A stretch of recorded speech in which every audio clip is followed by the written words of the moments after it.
Setelah sarapan, mereka berempat mandi, mengambil buku pelajaran mereka, dan menuju ke ruang kelas untuk 2 sesi pertama, yaitu teori dasar pengobatan tradisional Tiongkok hari itu. Begitu saya memasuki kelas, saya mendengar suara Yang Jing, anggota Komite Seni dan Budaya. Sang Chao, bagaimana persiapan pertunjukan sulapmu? Seorang pria pendek berkacamata menjawab, jangan khawatir, trik sulap ini spesialisasi saya. Saya sudah berlatih setiap hari beberapa hari terakhir ini, dan saya yakin saya akan mendapat tepuk tangan meriah di pesta malam tahun baru. Bagus sekali. Yang Jing mengangguk puas, lalu menoleh ke arah gadis-gadis di sekitarnya dan berkata, kurang dari sebulan lagi sampai pesta malam tahun baru. Jadi kita harus bergegas dan berlatih penampilan lagu dan tari kita. Beberapa gadis mengangguk serempak dan setuju. Melihat Zhao Chen masuk ke ruang kelas, Yang Jing bertanya lagi, Zhao Chen, bagaimana persiapan penampilanmu? Zhao Chen langsung merasa malu, karena dia benar-benar lupa tentang masalah tersebut. Dulu dia pasti menolak keras, karena memang tidak bisa tampil sama sekali. Namun kini, ia telah berubah pikiran. Seperti yang dikatakan Yang Jing sebelumnya, jika penampilannya mampu meraih tepuk tangan meriah, popularitas dan kekagumannya di sekolah pasti akan semakin besar. Dan ini akan memberinya motivasi yang lebih besar. Meskipun efek pemujaan terhadap kekuatan sebuah doa tidak sebesar rasa syukur, sedikit saja tetaplah sesuatu, dan kekuatan sebuah doa tidak akan ditolak. Terlebih lagi, efek kumulatifnya cukup baik. Oleh karena itu, ia tidak hanya harus tampil di pesta malam tahun baru ini, tetapi ia juga harus tampil dengan baik, lebih baik lagi jika dapat memukau semua orang. Sehingga orang-orang akan lebih mengingatnya, lebih mengaguminya, dan lebih banyak menerima berkat. Namun pertanyaannya, dari mana acara itu berasal? Menyanyi? Dengan suaranya yang buruk dan kemampuan menyanyinya yang 100% sumbang, bahkan lagu-lagu terbaik pun akan terdengar seperti ratapan dan lolongan yang keluar dari mulutnya. Dia mungkin mengejutkanmu sampai mati. Tetapi alih-alih kagum, kamu akan ketakutan. Dia bahkan mungkin menarik perhatian polisi dan dituduh melakukan pembunuhan demi uang. Menari? Dia belum pernah belajar tari. Apa dia akan naik panggung dan berlatih 4 teknik suci? Gerakan kungfu ini memang terlihat seperti tari kotak. Tapi naik panggung di gala malam tahun baru untuk menari tari kotak itu rasanya terlalu aneh. Mungkinkah mereka benar-benar akan naik panggung dan menjual tubuh mereka? Ah, tidak. Maksudku, memamerkan tubuh mereka? Itu terlalu memalukan. Setelah bertukar beberapa kata dengan Yang Jing dan duduk, Zhao Chen menanyakan rencana mereka kepada ketiga saudaranya. Hai teman-teman, kalian menepuk dada dan berjanji untuk memberiku nasihat dan membantuku. Jadi cepatlah dan pikirkan sesuatu yang harus aku lakukan.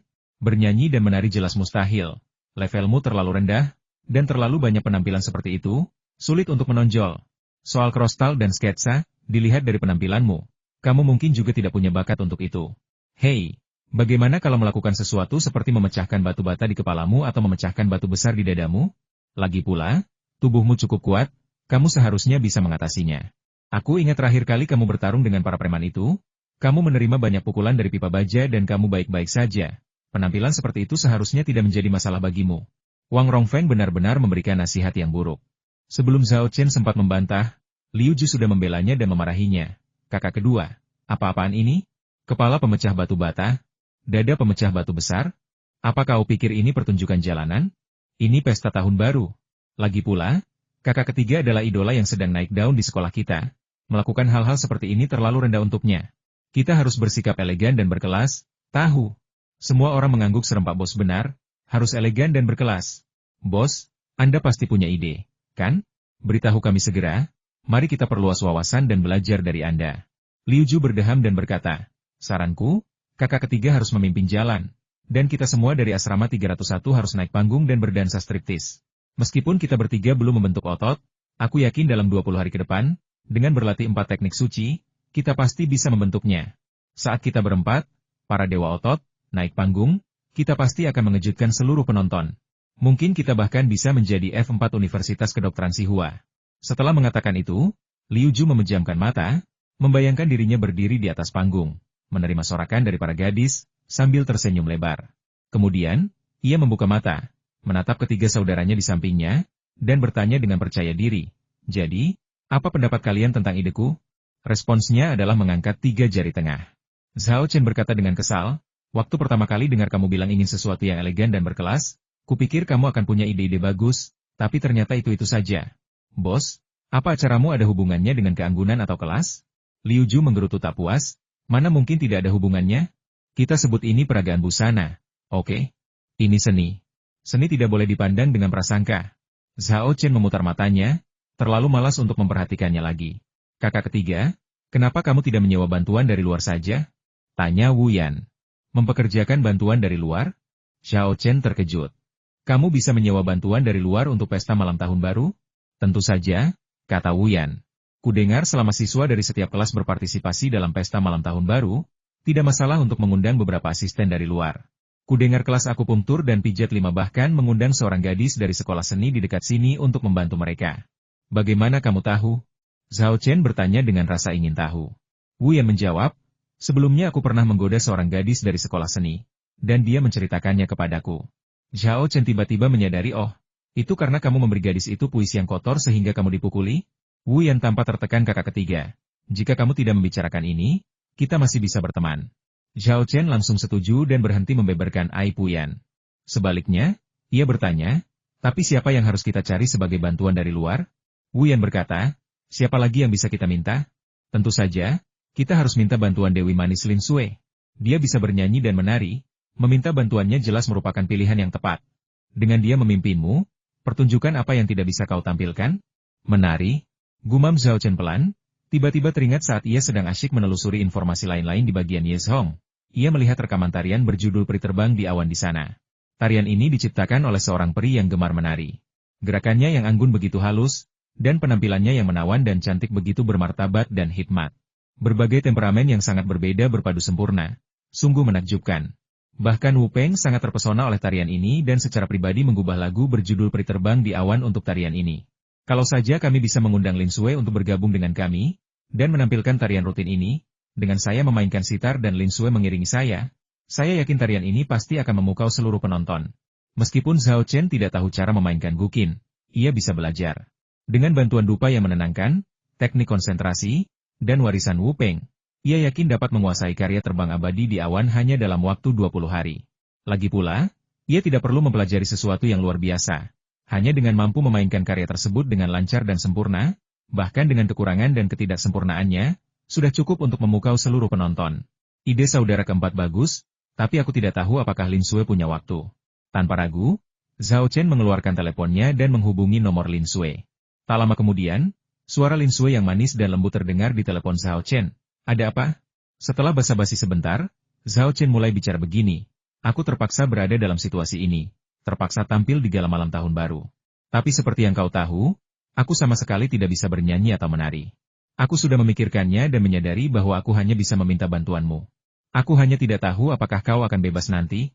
Lin Sui tersenyum dan berkata, aku juga ada pertunjukan di pesta malam tahun baru sekolah keperawatan, tapi tidak apa-apa, aku bisa memilih antara keduanya.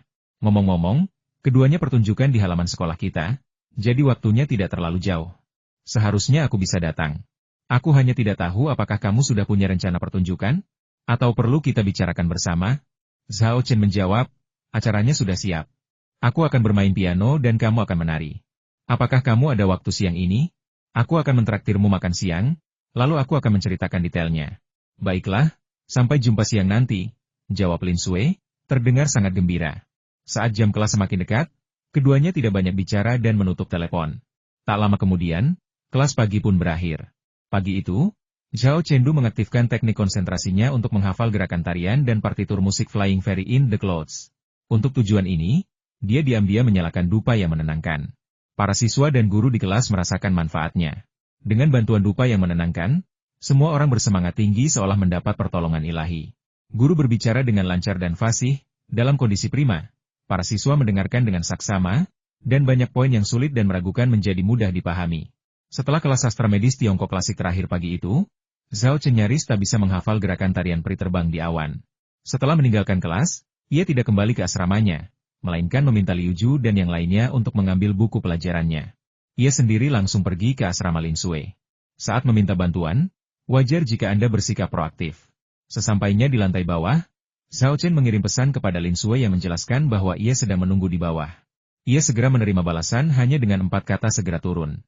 Di asrama, Lin Sui meletakkan telepon genggamnya, mengeluarkan gaun cantik dari lemari, berganti pakaian, lalu memandangi dirinya di cermin berulang kali. Perilakunya segera menarik perhatian orang lain di asrama. Xiao Sui, kenapa kamu ganti baju siang-siang begini? Apa kamu mau kencan? Yang Zi datang dari belakang, meraih pinggang Lin Sui, dan mencoba meraba kerahnya. Kamu pacaran sama siapa? Biar aku tebak. Dilihat dari ekspresimu yang sedang jatuh cinta, pasti Zhao Chen, kan? Dasar mesum, lepaskan tanganmu. Geram Lin Sue sambil tertawa, menghentikan Yang Zi yang hendak merabanya. Tanggal berapa? Jangan bicara omong kosong. Zhao Chen butuh bantuanku. Ia menyampaikan kepada Yang Zi apa yang dikatakan Zhao Chen di telepon pagi itu. Astaga, yang satu main sitar dan yang satunya lagi menari. Bukankah ini memancarkan sedikit aura cendekiawan dan kecantikan zaman dulu? Xia dan Luo dan juga ikut berkerumun dan menggoda. Wajah cantik Lin Sue langsung memerah. Setelah bercanda sebentar, dia akhirnya lolos dari pelecehan teman sekamarnya, keluar pintu, dan berlari ke bawah. Begitu dia melangkah keluar gedung asrama, dia melihat Zhao Chen dan tidak bisa menahan senyum manisnya.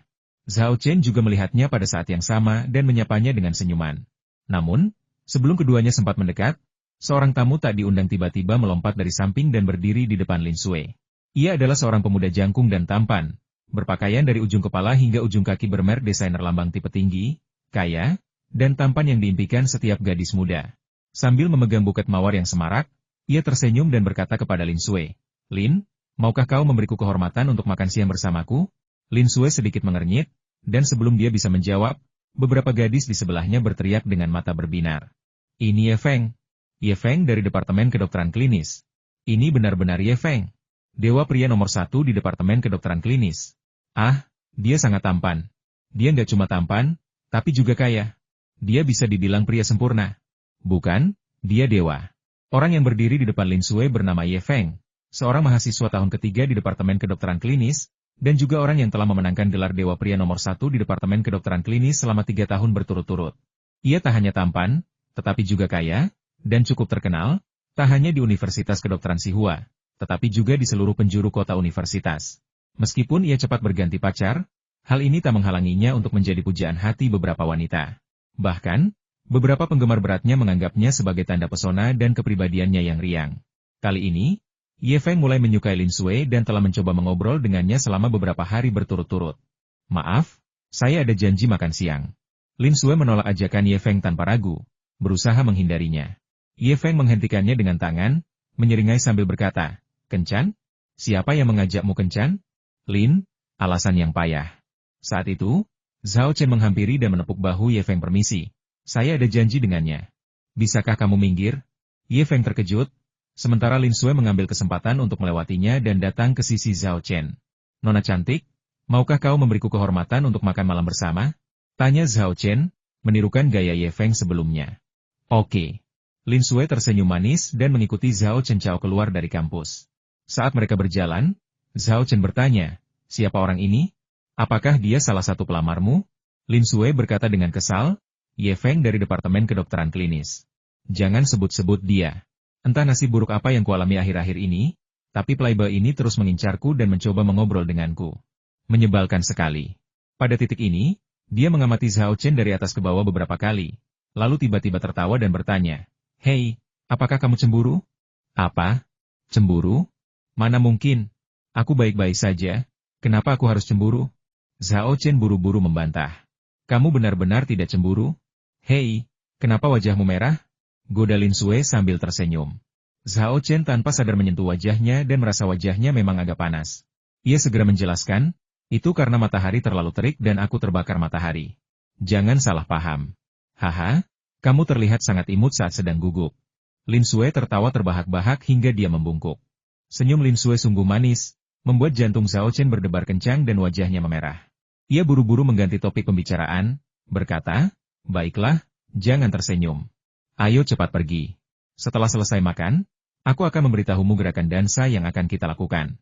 "Gerakan tari apa? Kamu menirunya dari internet?" "Aku punya teman sekelas SMA yang kuliah di Akademi Tari. Kita bisa minta gurunya membuat koreografi untuk kita. Pasti lebih bagus daripada menirunya dari internet. Lagi pula, saat pesta tahun baru nanti, siapa tahu berapa banyak orang yang akan menari dengan tarian populer yang ditiru dari internet? Malu kalau kita menirunya." Perhatian Lin Sue berhasil dialihkan, dan dia mulai memberikan saran dengan serius. "Jangan khawatir, tarian ini jelas bukan jiplakan dari internet. Ini, saya sendiri yang membuat koreografinya." Asal-usul musik dan sapri terbang di awan terlalu aneh untuk dijelaskan. Jadi Zhao Chen tidak punya pilihan selain tanpa malu-malu mengakuinya. "Kau yang membuat koreografi tarian ini? Benarkah? Kau bisa membuat koreografi?" Mulut Lin Sue ternganga, ekspresi terkejutnya sungguh menggemaskan. Benar sekali, aku memang jenius, loh, canda Zhao Chen. Dasar bocah bau. Lin Sue mengernyitkan hidung dan mendengus. Baiklah, coba kulihat tarian apa yang kau buat koreografinya nanti. Hei, aku ingat, aku dengar Liu Ju dan yang lainnya bilang kau sering menari square dance di asrama. Kali ini, bukan square dance lagi, kan? Benar, ini tari persegi. Apa, menyesalinya sekarang? Terlambat, kata Zhao Chen sambil tersenyum. Lin Sue tertawa dan berkata, jangan khawatir, aku tidak akan pernah mengingkari janjiku. Sekalipun itu benar-benar dansa persegi, aku akan berusaha sekuat tenaga. Keduanya berbincang dan tertawa saat mereka pergi, meninggalkan Ye Feng, yang sedang memegang buket mawar, berdiri di samping. Oh sial! Ye Feng memperhatikan kedua sosok itu menghilang di kejauhan, lalu membanting mawar di tangannya ke tanah dan menginjaknya beberapa kali. Ia kemudian memberi isyarat kepada seorang antek ke sisinya dan bertanya dengan ekspresi muram, siapa anak yang bersama Lin Sue itu? Meskipun Zhao Chen menjadi sangat populer di forum sekolah baru-baru ini, Ye Feng jarang mengunjungi forum sekolah dan karena itu tidak mengenalnya. Namun, pengikutnya mengenali Zhao Chen dan segera menjawab, nama anak itu adalah Zhao Chen, dan dia berada di Departemen Pengobatan Tiongkok dan Barat Terpadu. Zhao Chen? Setelah mengulang nama itu beberapa kali, Ye Feng bertanya lagi, apa latar belakangnya? Dia konon seorang pecundang miskin dari desa pegunungan terpencil, tanpa koneksi apapun, jawab anak buah itu, jelas mengetahui latar belakang Zhao Chen. Wajah Ye Feng makin muram, lalu dia mencibir, beraninya seorang pecundang sepertimu mencuri wanitaku? Saudara Feng, haruskah aku mencari beberapa orang untuk menghajarnya? Usul anak buah itu. Tidak perlu. Ye Feng melambaikan tangannya dan mendengus, apa gunanya menghajarnya begitu saja? Itu malah bisa membangkitkan naluri keibuan Lin Sue, membuat hubungan mereka semakin hangat dan kuat. Aku tidak akan melakukan hal sebodoh dan setidak-tidaknya itu. Wajah anak buah itu berubah agak muram, berpikir dalam hati, apa kau menganggapku bodoh? Namun, meskipun kesal, ia tak berani menunjukkannya, hanya mengumpat dalam hati sambil berkata keras-keras, apa kita akan membiarkan ini begitu saja? Ye Feng mencibir, lepaskan saja. Mana mungkin? Beraninya kau merebut wanitaku, aku akan memberinya pelajaran yang tak akan pernah ia lupakan. Saudara Feng, apa yang sedang Anda rencanakan? Tanya pengikut itu dengan rasa ingin tahu. Dia mencoba merebut wanitaku, jadi aku ikut saja. Aku akan merebut Lin Sue tepat di depannya. Akan kutunjukkan padanya bahwa pecundang yang malang akan tetap menjadi pecundang yang malang, dan dia tidak akan pernah bisa makan daging angsa. Ketika Ye Feng mengatakan ini, ia penuh percaya diri, seolah mengalahkan Zhao Chen dan memenangkan Lin Sue akan menjadi hal yang sangat mudah. Lagi pula, ia telah melakukan banyak hal seperti merebut pacar orang lain sebelumnya. Dan dengan atributnya yang tinggi, tampan, dan kaya, tingkat keberhasilannya sangat tinggi. Rencana saudara Feng sungguh brilian. Merebut Lin Sue tepat di depannya pasti akan menjadi pukulan telak bagi anak itu. Ini taktik perang psikologis, jauh lebih efektif daripada aku menyewa seseorang untuk menghajarnya. Antek itu langsung menyanjungnya. Ye Feng tersenyum puas aku melakukan ini demi kebaikannya sendiri, agar dia lebih cepat menyadari kegelapan masyarakat ini. Saudara Feng sungguh baik. Sanjungan si antek itu begitu munafik hingga membuat orang ingin muntah. Zhao Chen dan Lin Sue tidak menyadari apa yang terjadi setelah dia pergi. Keduanya meninggalkan kampus dan pergi ke restoran terdekat di mana mereka sering makan hidangan rumahan. Saat makan malam, Lin Sue berkata, aku menghubungi teman sekelas dari Akademi Seni. Setelah selesai makan, kita akan mencarinya dan meminjam studio tari sekolahnya. Hei Zhao Chen, tarian apa yang kau inginkan? Kau tidak benar-benar membuat koreografinya sendiri, kan? Saya mengarangnya sendiri, kata Zhao Chen tanpa malu-malu. Awalnya ia tidak berniat mengambil pujian, tetapi kemudian ia berpikir bahwa tidak akan ada yang percaya bahwa tarian itu dikoreografikan oleh peri, dan itu bahkan mungkin menimbulkan masalah yang tidak perlu.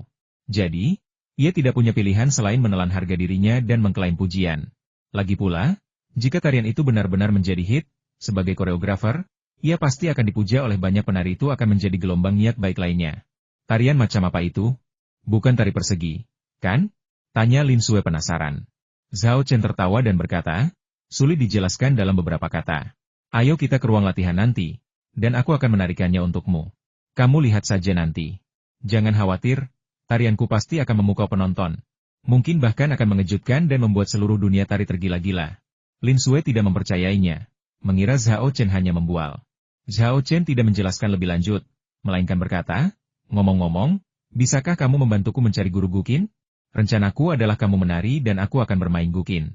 Tapi aku sudah punya partitur tarian dan gukinnya. Hanya saja aku tidak tahu cara bermain gukin. Tentu saja, Aku tidak akan belajar gratis, aku harus membayar les. Tidak masalah. Aku akan meminta teman sekelasku dari Akademi Seni untuk membantumu menemukan murid senior yang bermain gukin untuk mengajarimu.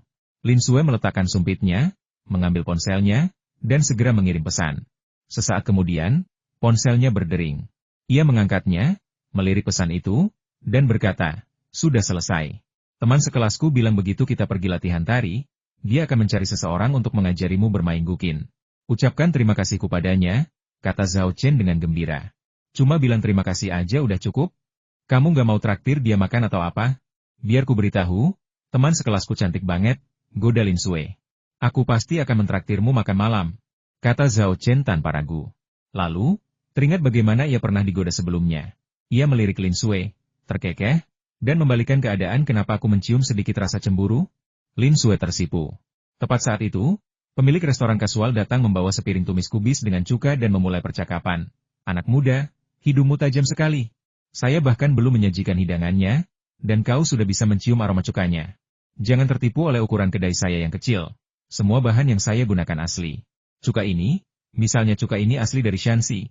Itulah sebabnya kau bisa mencium aromanya dari jauh." Kemunculan tiba-tiba Cheng Yaojin mengejutkan Zhao Chen dan Lin Sue, yang kemudian tertawa terbahak-bahak. Pemilik restoran, yang benar-benar bingung, terus berkata, "Apa yang kalian tertawakan? Saya mengatakan yang sebenarnya, sama sekali tidak ada yang dilebih-lebihkan atau dibanggakan." Penjelasannya tidak menghentikan keduanya tertawa, malah sebaliknya, mereka tertawa makin gembira. Setelah tertawa, Lin Sue berkata, "Ngomong-ngomong, kamu ada waktu luang Jumat depan? Aku akan mentraktirmu makan malam, dan mengundang teman sekamarmu juga." Zhao Chen mengangguk dan berkata, "Sekalipun kamu sibuk, kamu harus meluangkan waktu untuk makan. Seperti kata pepatah, kalau kamu tidak bersemangat makan, ada yang salah dengan otakmu. Tapi kenapa kamu mengundangku makan malam? Ada yang kamu butuhkan?" "Ini hari ulang tahunku," jawab Lin Sue. "Benarkah? Kalau begitu aku harus menyiapkan hadiah ulang tahun yang bagus untukmu." Zhao Chen meletakkan sumpitnya dan mulai berpikir serius tentang hadiah apa yang harus dia berikan kepada Lin Sue. Setelah makan siang, keduanya langsung menuju ke Akademi Seni terdekat. Dalam perjalanan, Lin Sue menelepon teman sekelasnya untuk menanyakan alamat persisnya. Tak lama kemudian, mereka tiba di ruang latihan di gedung sekolah. Teman sekelas Lin Sue sudah menunggu mereka di sana. Seperti yang dikatakan Lin Sue, dia adalah wanita cantik yang memukau yang mendapat skor 90 poin dalam penampilan dan bentuk tubuh, terutama bentuk tubuhnya yang berbentuk S, yang cukup untuk memikat banyak pria. "Perkenalkan, mari saya perkenalkan. Lin Sue pertama kali memperkenalkan gadis cantik itu ini teman sekelas dan sahabatku di SMA, Chen Jiao. Meskipun dia baru mahasiswa baru, dia sudah belajar tari sejak kecil dan sangat berbakat. Sekarang, dia sudah menjadi murid guru tari Zhang Liping." "Menakjubkan," seru Zhao Chen. Meskipun ia tidak terlalu paham tari, ia pernah mendengar tentang Zhang Liping. Ia adalah seniman tari ternama dunia, sosok yang sangat dihormati, menerima tunjangan khusus dari Dewa Negara, dan telah memenangkan banyak penghargaan internasional. Kesempatan Chen Jiao untuk menjadi muridnya membuktikan bakat dan keterampilannya yang luar biasa. Lin Sue melanjutkan, Jiao, ini Zhao Chen dari Departemen Pengobatan Tradisional Tiongkok dan Barat terpadu di sekolah kami. Dia jenius sepertimu. Belum lama ini, dia membuat tanda baca dan terjemahan baru dari teks medis Tiongkok klasik, yang benar-benar mengesankan sekelompok pakar dan profesor di program literatur medis Tiongkok klasik di sekolah kami." "Halo." Chen Jiao mengulurkan tangannya, berjabat tangan dengan Zhao Chen, dan berkata, "Kaulah yang menyelamatkan Xiao Sue, dan membuatnya berencana untuk membalasnya dengan tubuhnya?" Ah, pernyataan Chen Jiao yang tiba-tiba membuat Zhao Chen tercengang, dan untuk sesaat, dia tidak tahu bagaimana harus menanggapi. Lin Sue tersipu malu dan buru-buru bergegas menutup mulut Chen Jiao, sambil memaki, Jiao, omong kosong apa yang kau bicarakan? Zhao Chen, jangan dengarkan kebohongannya." Zhao Chen menatap Lin Sue yang wajahnya memerah karena malu, dan jantungnya berdebar kencang seperti rusa. Lin Sue, di sisi lain, merasakan jantungnya berdebar kencang di bawah tatapan Zhao Chen, dan menundukkan kepalanya, wajahnya memerah. Suasana di studio tari itu memikat sekaligus canggung. Setelah beberapa saat, Chen Jiao akhirnya tak tahan lagi. Ia melepaskan diri dari tangan Lin Sue yang menutup mulutnya, dan berkata, baiklah, anggap saja aku bicara omong kosong. Sampai kapan kalian berdua akan terus tersipu? Kalau terus begini, tidak akan ada waktu untuk berlatih menari." Kata-katanya memecah suasana canggung di studio tari dan memberi Zhao Chen dan Lin Sue jalan keluar. Ya, ayo latihan menari dulu, Lin Sue buru-buru menggema. Ya, latihan menari, kata Zhao Chen juga. Chen Jiao memutar bola matanya ke arah mereka berdua, lalu bertanya, ngomong-ngomong, tarian apa yang kalian rencanakan untuk latih? Mau aku yang membuatkan koreografinya? Aku tidak menyombongkan diri, tapi meskipun kemampuanku tidak sebagus guruku, mereka lebih baik daripada kebanyakan penari. Tidak perlu. Zhao Chenwan menolak tawaran Chen Jiao.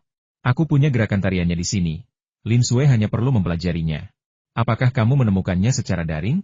Tanya Chen Jiao. Tidak, aku sendiri yang membuat koreografinya, kata Zhao Chen, mengingat gerakan tarian peri terbang di awan dan menampilkannya satu persatu. Zhao Chen tidak memiliki latar belakang tari, sehingga gerakannya kaku dan banyak gerakannya di bawah standar. Hal ini membuat tarian yang awalnya elegan dan halus terlihat aneh dan buruk dalam penampilannya. Lin Sui dan Chen Jiao keduanya mengerutkan kening saat mereka menonton. Chen Jiao menarik Lin Sui dan berbisik, "Sui kecil, kamu tidak benar-benar akan melakukan tarian ini, kan?"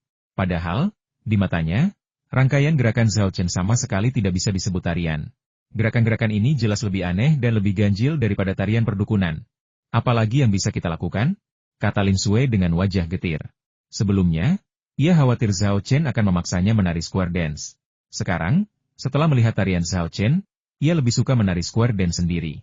Bagaimana mungkin tarian seburuk itu bisa memukau penonton? Kemungkinan besar malah menakuti mereka. Aku punya tarian yang aku koreografer beberapa hari yang lalu, dan menurutku itu cukup bagus. Bagaimana kalau kamu menarikan tarian yang aku koreografer? Saran Chen Jiao. Baiklah kalau begitu. Setelah ragu sejenak, Lin Sui mengangguk setuju. Ia tidak ingin membuat Zhao Chen patah semangat, tapi apa boleh buat jika tariannya begitu buruk? Aku mau kembali ke asrama untuk mengambil backing track. Tunggu aku. Setelah itu, Chen Jiao berbalik dan meninggalkan ruang latihan. Tak lama setelah Lin Sui pergi, Zhao Chen menyelesaikan tariannya peri terbang di awan dan bertanya kepada Lin Sui sambil tersenyum. Bagaimana? Apakah tarianku menakjubkan? Luar biasa. Benar-benar luar biasa. Jawab Lin Sui. Ketika dia bilang luar biasa, yang dia maksud adalah sangat jelek, tetapi Zhao Chen jelas salah paham. Dia terkekeh dan berkata, tentu saja, tarian ini, ya, saya yang membuat koreografinya. Bagaimana mungkin tidak indah? Saking gembiranya, ia hampir keceplosan, tapi untungnya ia bereaksi tepat waktu. Lalu, tanpa memberi Lin Sui kesempatan bicara, ia berkata, apa kau ingat semua gerakan yang baru saja kulakukan? Ayo, ulangi lagi, dan aku akan memberimu panduan dan koreksi. Hah? Aku mau menari tarian tadi? Ini, aku tidak perlu, kan? Lin Sui buru-buru melambaikan tangannya, menolak. Tarian itu terlalu jelek, dan dia benar-benar tidak ingin melakukannya. Zhao Chen salah paham dengan maksudnya, mengira dia kurang percaya diri. Bagaimana mungkin kamu tidak menari? Kalau kamu tidak menari, bagaimana kamu bisa belajar dan mengingatnya? Aku tahu tarian ini memang agak sulit, tapi kamu tidak boleh kurang percaya diri. Aku percaya padamu, dan aku yakin kamu bisa belajar menari tarian ini dengan baik. Pada akhirnya, Lin Sui tidak dapat membujuk Zhao Chen, dan tidak punya pilihan lain selain menerima tawaran itu dan berdansa dengannya. Lin Sui berpikir Zhao Chen pasti begitu asyik menari sehingga ia tidak menyadari betapa buruknya tarian itu. Jika ia sendiri menari sedikit, ia bisa melihat betapa buruknya tarian itu dan berhenti memaksanya. Perhatikan gerakanku baik-baik. Zhao Chen benar-benar bertindak seperti seorang guru tari, berdiri di depan Lin Sui dan perlahan-lahan mengulangi gerakan tarian peri terbang di awan. Lin Sui menarik napas dalam-dalam, mengerahkan segenap tenaganya, dan mulai melompat seperti dia. Berbeda dengan Zhao Chen, Lin Sui telah belajar menari sejak kecil. Meskipun bakatnya tidak sebanding dengan sahabatnya, Chen Jiao, keterampilan dasarnya cukup solid. Gerakan Zhao Chen yang kaku dan canggung justru terasa sangat halus dan indah di tangannya. Hah! Lin Sui tercengang saat melihat gerakan tarinya sendiri terpantul di dinding cermin di studio tari. Bagaimana ini bisa terjadi? Gerakan yang sama, ketika dilakukan oleh Zhao Chen, tampak kaku, canggung, dan tidak menarik. Namun ketika ia melakukannya, gerakan itu terasa elegan dan hidup, anggun dan halus, menawan namun bermartabat. Tariannya bagus banget. Melihatnya berhenti, Zhao Chen mengerutkan kening dan mendesak, kenapa kamu berhenti menari? Teruskan saja. Oke. Lin Sui menenangkan diri dan melanjutkan menari peri terbang di awan bersama Zhao Chen. Semakin lama ia menari, semakin besar keterkejutannya. Dia telah melihat banyak gerakan tari, tetapi tidak ada satupun yang seindah, ajaib, atau menarik seperti tarian ini. Ini hanyalah tarian surgawi. Percaya atau tidak, dia benar. Tarian peri terbang di awan ini memang diciptakan oleh makhluk abadi. Terkejut, Lin Sui juga terdiam melihat perilaku Zhao Chen. Tariannya begitu indah, Tapi Zhao Chen menarikannya kaku dan jelek. Keahliannya sungguh tak tertandingi. Tak lama kemudian, Zhao Chen selesai mengajarinya sekali dan membiarkan Lin Sui menari sendiri sementara dia memberinya petunjuk dan koreksi. Meskipun ia sendiri bukan penari yang baik, ia hafal seluruh partitur tarian. Jika Lin Sui membuat kesalahan sekecil apapun, ia akan segera menyadarinya dan memperbaikinya. Tepat saat Lin Sui menari dengan riang, Chen Jiao kembali ke studio tari sambil membawa USB. Dalam keadaan linglung, ia seperti melihat peri menari di awan. Setiap gerakan dan gesturnya begitu indah, begitu menawan, begitu memikat. Gemerincing. USB di tangan Chen Jiao jatuh ke tanah, tetapi ia tidak menyadarinya. Ia menatap kosong ke arah Lin Sui yang sedang menari dengan anggun, mulutnya menganga, seolah-olah ia telah kehilangan jiwanya. Baru setelah Lin Sui menyelesaikan tariannya, Chen Jiao tersadar dari keterkejutannya. Mengabaikan USB drive yang terjatuh, dia bergegas menghampiri Lin Sui, memeluknya erat, dan bertanya dengan penuh semangat, "Tarian macam apa yang baru saja kamu lakukan? Di mana kamu belajar?" Lin Sui terkejut dan menjawab, "Tarian yang kutarik adalah tarian yang diajarkan Zhao Chen tadi. Aku benar-benar tidak tahu apa namanya." "Yang abadi di awan?" sela Zhao Chen segera. "Peri terbang di awan? Sungguh, peri terbang di awan, yang luar biasa. Sosok yang anggun dan halus, temperamen yang anggun dan bak peri. Benar-benar menyerupai peri cantik dan misterius dari kolam giok." Seru Chen Jiao tulus, tetapi segera bereaksi dan berseru, "Tunggu, Xiao Sui, apa yang kau katakan? Ini tarian yang baru saja diajarkannya? Bagaimana mungkin?" Pantas saja Chen Jiao sulit mempercayainya. Ia baru saja menyaksikan tarian Zhao Chen, dan tariannya sungguh mengerikan. Berbeda sekali dengan tarian Lin Sui. Lin Sui terkekeh. Ia merasakan kejutan yang sama seperti Chen Jiao sebelumnya, dan ia sangat memahaminya. Ini memang tarian yang baru saja diajarkan Zhao Chen kepada kita. Kalau tidak percaya, lihat beberapa gerakan ini. Bukankah gerakan-gerakannya sangat mirip dengan yang pernah ia tarikan sebelumnya? Kata Lin Sui sambil memperagakan beberapa gerakan yang pernah dilihat Chen Jiao ditarikan Zhao Chen. Bagaimanapun, Chen Jiao memang seorang tari jenius. Meskipun tarian pendek Lin Sui sangat berbeda dengan tarian Zhao Chen sebelumnya, ia tetap melihat banyak kesamaan di antara keduanya. "Aku tak pernah menduga ini, sungguh tak pernah menduga ini." Chen Jiao tertegun sejenak sebelum menggelengkan kepala dan mendesah. Pertama, dia menyesal telah salah menilai karya indah peri terbang di awan sebagai tarian yang buruk. Kedua, dia heran Zhao Chen bisa membuat tarian sebagus itu terlihat begitu buruk, bakat dan keterampilannya sungguh tak tertandingi. Jiao, apa pendapatmu tentang tarian peri terbang di awan ini?" tanya Lin Sui. Meskipun menurutnya tarian itu luar biasa, ia tidak yakin seberapa hebatnya tarian itu, jadi ia hanya bisa bertanya pada Chen Jiao. Lagi pula, teman sekelas sekaligus sahabatnya adalah seorang profesional. Setelah merenung sejenak, Chen Jiao berkata dengan sungguh-sungguh, "Puncak tari klasik." Bukan hanya tari klasik. Di antara semua genre tari, ini adalah puncak tertinggi. Ini adalah gunung Everestnya tari. His. Lin Sui tersentak kaget. Jiao, apakah kamu bercanda?" "Saya tidak pernah bercanda soal tari," kata Chen Jiao serius. "Tarian peri terbang di awan, sungguh menakjubkan. Saya yakin tarian ini pasti akan menggemparkan dunia tari dunia. Menjadikannya kitab suci dunia tari. Tari klasik Tiongkok akan menandai era perkembangan yang pesat." Mulut Lin Sui ternganga. Ia tak pernah menyangka tarian peri terbang di awan begitu berharga di hati Chen Jiao. Di sisi lain, Zhao Chen tetap tenang setelah mendengar komentar Chen Jiao. Karena dia tahu asal-muasal tarian peri terbang di awan. Tarian ini diciptakan oleh peri, dan bahkan Wu Peng pun terpesona. Bagaimana mungkin pesonanya rendah? Setelah menyelesaikan komentarnya, Chen Jiao tiba-tiba teringat sesuatu dan berbalik untuk pergi. "Kau mau pergi kemana?" tanya Lin Sui cepat-cepat. "Pergi dan panggil guruku." Saat Chen Jiao berlari menuju studio tari, ia berbalik dan berkata, "Guru saya telah mendedikasikan diri untuk meneliti dan menciptakan tari klasik Tiongkok selama beberapa tahun terakhir. Saya yakin beliau pasti akan menyukai karya ini, peri terbang di awan. Jika saya tidak segera memberitahu beliau tentang hal ini, beliau pasti akan memarahi saya habis-habisan saat mengetahuinya. Xiao Sui, Zhao, kalian berdua tetap di sini dan jangan pergi sampai saya membawa guru saya kembali." "Tunggu!" teriak Lin Sui. Chen Jiao melambaikan tangannya, tidak ada waktu untuk menunggu. "Kita bisa membicarakannya nanti saat aku membawa guru kembali." "Tidak, lihat ke depan, awas!" teriak Lin Sui, tapi sudah terlambat. Chen Jiao menabrak dinding di samping pintu studio tari dengan suara bang. "Aku hanya ingin mengingatkanmu bahwa kau telah tersesat dan menuju ke tembok," kata Lin Sui tanpa daya. Chen Jiao mengusap kepalanya yang sakit. Astaga, kepalanya terbentur dan mendapat benjolan kecil. Tapi saat ini, ia tak peduli lagi. membawa guru itu ke sana adalah hal terpenting. Maka, sambil memegangi kepalanya, ia terus berlari dan melesat keluar dari studio tari secepat kilat. Zhao Chen dan Lin Sui berdiri di sana cukup lama, memperhatikan kepergian Chen Jiao. Kemudian, Zhao Chen menjadi orang pertama yang tersadar, bertepuk tangan, dan berkata, "Apakah kita akan terus berlatih?" "Oke." Lin Sui mengangguk penuh semangat. Setelah mendengarkan komentar Chen Jiao tentang peri terbang di awan, Lin Sui diam-diam bertekad untuk menguasai tarian tersebut. Tak diragukan lagi, sebagai orang pertama yang menarikan peri terbang di awan, ia ditakdirkan untuk meninggalkan jejak yang signifikan dalam sejarah tari, dikenang oleh generasi mendatang. Mungkin suatu hari nanti, ia bahkan akan menjadi selebritas yang namanya tercantum dalam buku pelajaran. Bagaimana mungkin hal ini tidak membuatnya bersemangat? Bagaimana mungkin hal ini tidak memotivasinya untuk mengerahkan segenap kemampuannya? Namun di saat yang sama, dia juga dipenuhi rasa ingin tahu dan tak dapat menahan diri untuk bertanya. "Zhao Chen, dari mana kamu mendapatkan tarian, peri terbang di awan, ini? Bukankah sudah kubilang? Ini hasil karanganku sendiri," jawab Zhao Chen. Lin Sui mengungkapkan keraguannya, "Tapi kamu bahkan tidak bisa menari dengan baik. Jadi bagaimana kamu bisa membuat koreografi tarian yang begitu menakjubkan?" "Karena aku jenius."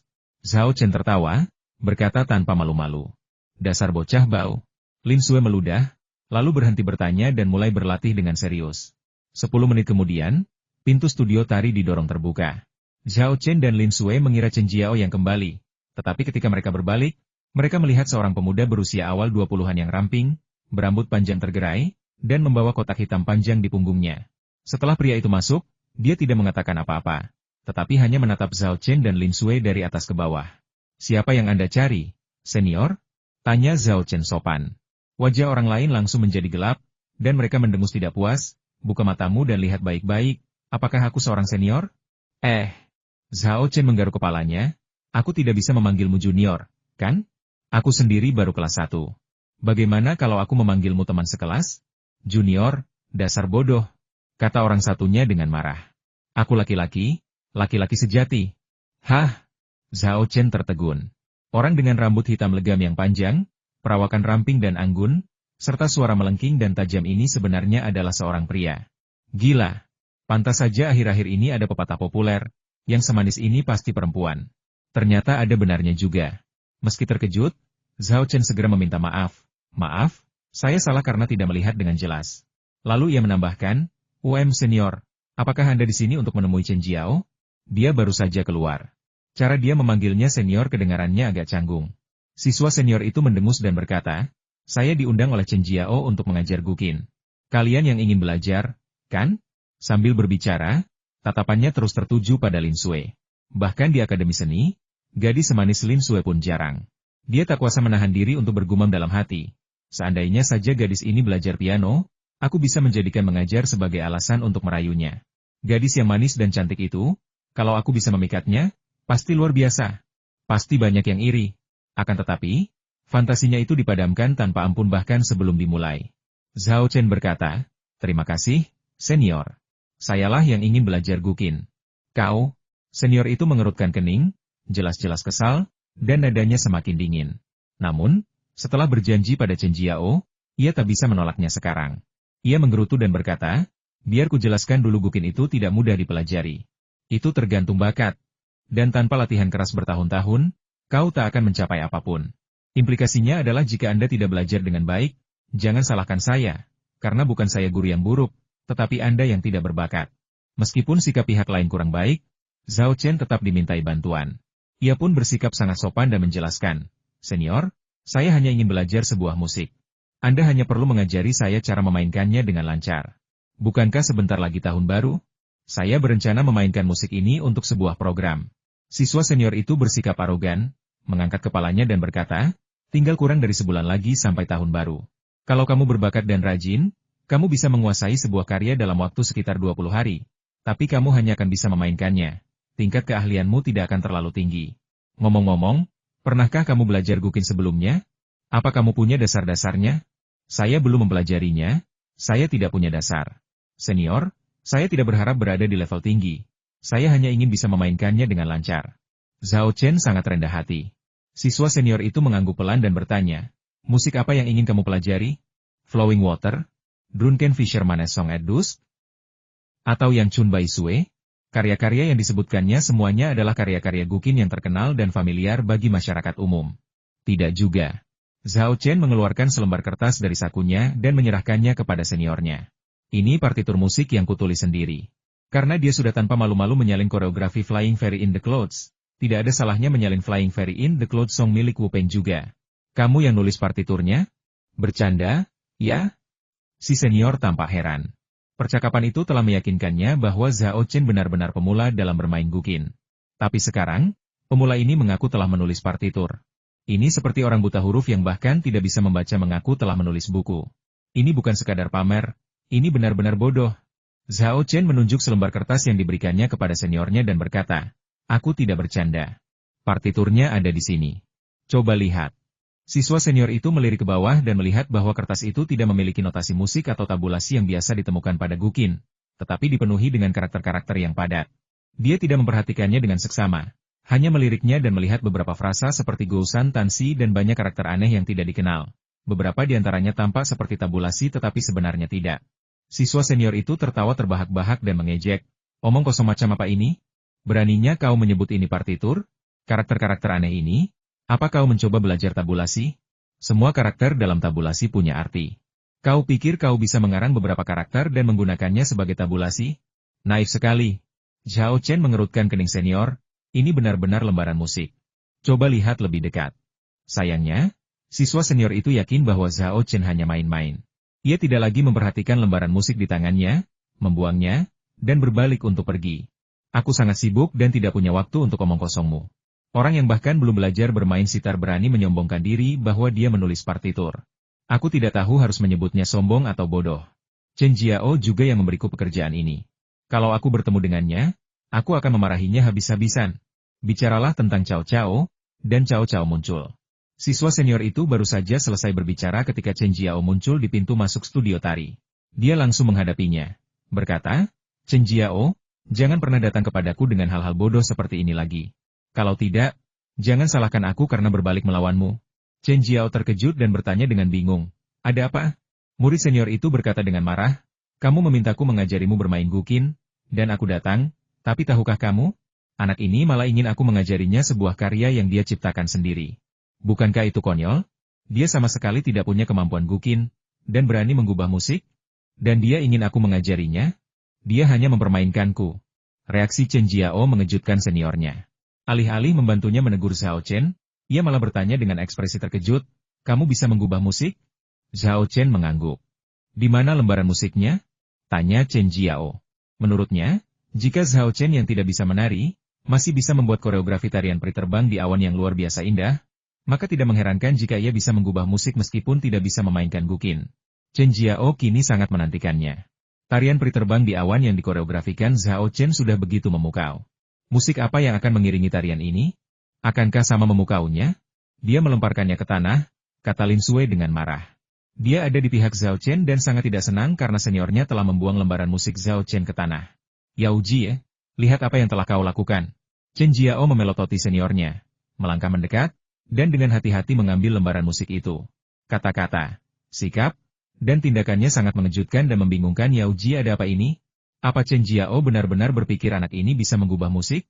Padahal, apa dia perlu seheboh itu? Dan dia bahkan memarahiku? Apa dia sudah gila? Tepat saat saya bertanya-tanya, orang lain masuk ke studio tari. Yao Ji mengenalinya sekilas. Dia adalah Zhang Liping, guru Chen Jiao dan seorang penari tingkat harta nasional. Kenapa guru Zhang ada di sini? Yao Ji awalnya ingin mengatakan beberapa patah kata kepada Chen Jiao, tetapi ketika melihat Zhang Liping, ia segera menelan kembali kata-kata yang sudah hampir terucap. Zhang Liping dikenal sangat protektif terhadap dirinya sendiri. Jika ada yang mengkritik Chen Jiao di depannya, mereka pasti akan dipecat dari Akademi Seni. Dalam waktu sesingkat itu, Chen Jiao telah mengambil lembaran musik dari tanah, melihatnya sekilas, lalu mengerutkan kening. Seperti Yao Ji, ia tidak bisa memahami partiturnya. Meskipun beberapa teksnya tampak seperti teknik rekaman tabulasi, beberapa karakter aneh membuatnya benar-benar tidak bisa dipahami. Seharusnya itu tabulasi, tetapi ternyata sama sekali berbeda. Chen Jiao berbalik dan menyerahkan lembaran musik itu kepada Zhang Liping guru. "Silakan lihat lembaran musik ini." Yao Ji yang berdiri di sampingnya, menatap dengan mata terbelalak. "Kamu benar-benar menunjukkan partitur yang dibuat anak ini dari nol kepada Zhang Liping? Bercanda, kan?" Dia tidak pernah membayangkan bahwa sesuatu yang lebih luar biasa lagi akan terjadi. Zhang Liping mengambil lembaran musik itu dan meliriknya. Awalnya, ekspresinya tenang, tetapi segera berubah serius dan alisnya berkerut. Melihat ini, Yao Ji tak kuasa menahan diri untuk mencibir dalam hati Chen Jiao. Chen Jiao, kau kan murid guru Zhang. Apa kau tidak tahu kalau yang paling dibencinya adalah sikap tidak hormat terhadap seni nyanyi dan tari? Partitur lagu anak ini yang compang-camping pasti akan dianggap guru Zhang sebagai penodaan seni nyanyi dan tari. Sekarang, bukan hanya anak menyebalkan ini yang akan dihukum, tapi kau juga akan dimarahi habis-habisan. Awalnya dia bermaksud pergi, tetapi sekarang dia tinggal untuk menyaksikan keseruannya. Sangat memuaskan melihat seseorang dimarahi dan mempermalukan diri sendiri. Apakah kamu yang menulis partitur ini? Beberapa menit kemudian, Zhang Liping mendongak dan bertanya kepada Zhao Chen dengan ekspresi serius. Saya yang menulisnya? Zhao Chen mengangguk mengakui. Yao Jie, yang berdiri di sampingnya, mengerucutkan bibirnya, berpikir dalam hati, kau masih pamer di saat seperti ini. Kau benar-benar tidak tahu cara mengeja kematian. Zhang Liping melirik lembaran musik itu lagi, lalu menoleh ke Chen Jiao dan memberi instruksi. Pergi dan undang Tuan Huang Shijia.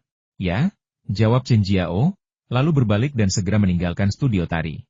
Yao Jie tertegun, tampak benar-benar bingung. Zhao Chen dan Lin Sui mungkin tidak tahu siapa Huang Shijia, tetapi dia mengenalnya dengan sangat baik. Bagi mereka yang mempelajari Guqin, nama ini benar-benar legendaris dan sangat dihormati. Ini adalah salah satu musisi terbaik di Tiongkok, seorang maestro Guqin, yang, seperti Zhang Liping, menikmati tunjangan khusus dari Dewa Negara. Tuan Huang tidak hanya terkenal di Tiongkok, tetapi juga di seluruh dunia musik Asia.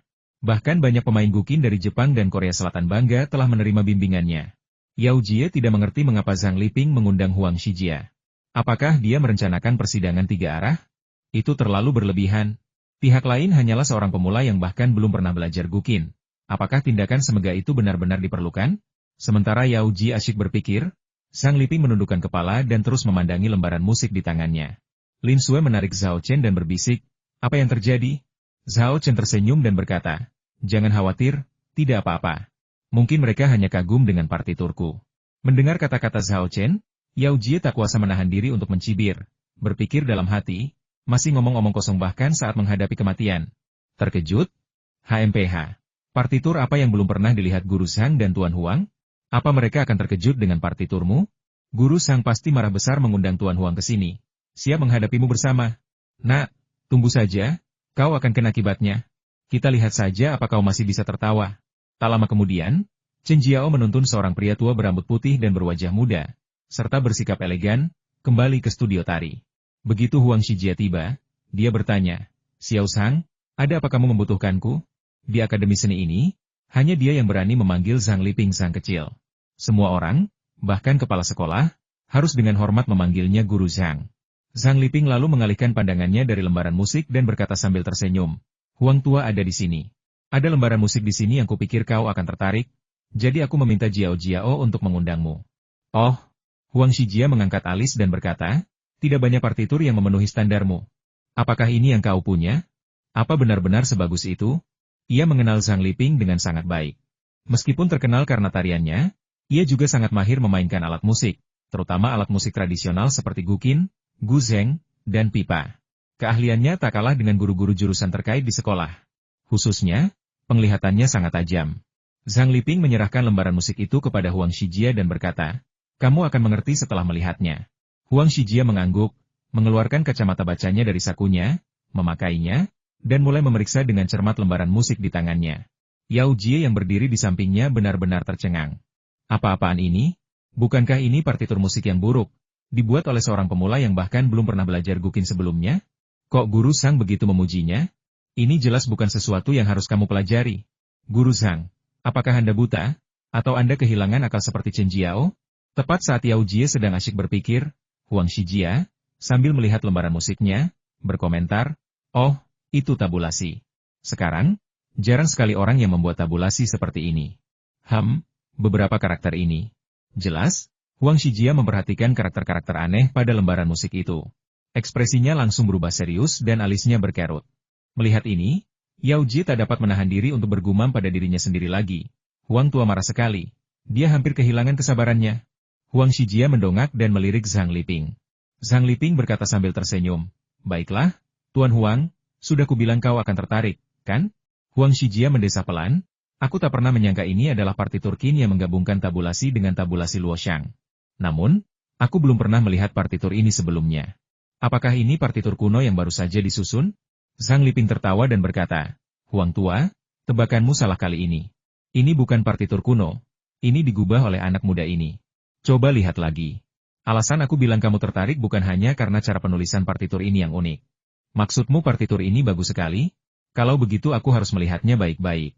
Huang Shijia menundukkan kepalanya dan terus mengamati partitur di tangannya. Yao Jie, yang berdiri di sampingnya, ternganga, tidak percaya dengan apa yang didengar dan dilihatnya. Apa sebenarnya yang terjadi? Kenapa Tuan Tua Huang tidak marah dan menghukum bocah menyebalkan itu? Dan apa sebenarnya Luoxiang Jianzipu yang mereka bicarakan? Chen Jiao juga sangat penasaran dengan pertanyaan selanjutnya ini dan menanyakannya kepada Zhang Liping. Zhang Liping menjelaskan, Luoxiang Jianzipu adalah jenis Jianzipu yang sangat berbeda dari Jianzipu biasa dan juga lebih kompleks, sehingga tidak sepopuler Jianzipu biasa. Saat ini, belum banyak orang yang mengenal musik kuno ini. Saat dia mengatakan ini, tatapannya tertuju pada Zhao Chen. Sebelum dia datang, dia telah mendengar Chen Jiao memperkenalkan Zhao Chen dan tahu bahwa dia telah membuat koreografi tarian klasik yang indah. Meskipun belum melihat tarian peri terbang di awan secara lengkap, Chen Jiao telah menampilkan beberapa gerakan di hadapannya ketika ia menemukannya. Berdasarkan beberapa gerakan itu saja, ia yakin itu adalah sebuah mahakarya. Jika keseluruhan tarian tetap berkualitas tinggi, bahkan bisa menjadi mahakarya abadi. Tetapi dia tidak pernah menyangka bahwa keterampilan Zhao Chen dalam membuat koreografi tari dan mengubah musik tidak hanya begitu hebat dan menakutkan. Mungkinkah benar-benar ada orang jenius di dunia ini? Melihat Zhao Chen, Zhang Liping tiba-tiba terlintas pikiran ini dalam benaknya. Huang Shijia membenamkan kepalanya di lembaran musik, sementara Zhang Liping menatap kosong ke arah Zhao Chen. Untuk sesaat, studio tari itu hening mencekam. Setelah beberapa saat, Huang Shijia tiba-tiba mendongak dan berseru penuh semangat, karya yang luar biasa. Benar-benar karya yang luar biasa. Xiao Zhang, apa kamu punya gukin di studio tarimu? Tanganku gatal ingin memainkannya. Sambil berbicara, Huang Shijia memegang lembaran musik di satu tangan dan melambaikan tangan lainnya di depannya, bersemangat untuk memainkannya. Meskipun dia sudah membayangkan lembaran musik itu sebagai sebuah karya dalam pikirannya, dia masih ingin mendengarnya dengan telinganya sendiri. Zhang Liping menggelengkan kepala dan berkata, saya tidak punya alat musik apapun di studio tari saya. Tiba-tiba, tatapannya tertuju pada kotak panjang yang dibawa Yao Ji dan ia bertanya, anak muda, alat musik apa yang kamu bawa? Aku. Yao Ji terkejut Zhang Liping mau bicara dengannya. Ia terdiam sejenak sebelum menjawab, aku sedang membawa gukin. Huang Shijia sangat gembira dan bergegas menghampiri Yao Ji. Bagus. Bolehkah aku meminjamnya sebentar? Ya, tentu saja, ini suatu kehormatan bagi saya. Yao Jie tersanjung dan buru-buru meletakkan kotak panjang yang dibawanya, membukanya, dan mengeluarkan sebuah gukin. Terima kasih. Huang Shijia mengambil gukin, duduk di tempat, meletakkan gukin di pangkuannya, membuat beberapa penyesuaian sederhana, dan kemudian mengalihkan perhatiannya kembali ke partitur gukin Zhao Chen, bersiap memainkannya sesuai dengan partitur. Melihat ini, Yao Jie tiba-tiba tersadar apa? Huang tua sebenarnya berencana memainkan partitur compang-camping ini? Ah, tidak. Kurasa aku baru saja mendengar Huang tua berseru, karya yang bagus. Mungkinkah ini karya bagus yang dia bicarakan? Tapi bagaimana mungkin? Bukankah anak ini benar-benar pemula yang belum pernah belajar gukin? Bagaimana mungkin partiturnya bisa bagus? Yao Jie merasa pikirannya benar-benar kacau.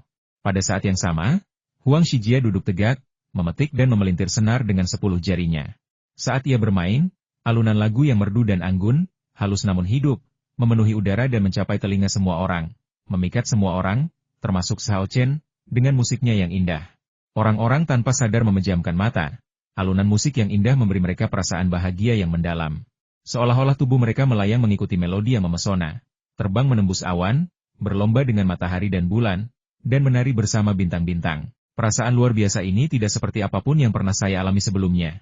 Baru setelah Huang Shijia selesai memainkan lagu tersebut, semua orang tersadar dari linglung mereka, dan rasa kehilangan muncul di hati mereka. Mereka berharap perasaan indah ini dapat berlanjut selamanya. Studio tari itu sunyi. Tidak seorang pun berbicara. Semua menikmati perasaan misterius yang baru saja mereka alami. Setelah sekian lama, Huang Shijia berseru, karya sitar ini tak diragukan lagi adalah sebuah mahakarya. Melampaui semua karya sitar sebelumnya, sebuah mahakarya yang tak tertandingi dan tak akan pernah terulang. Dia berdiri, air mata mengalir di wajahnya.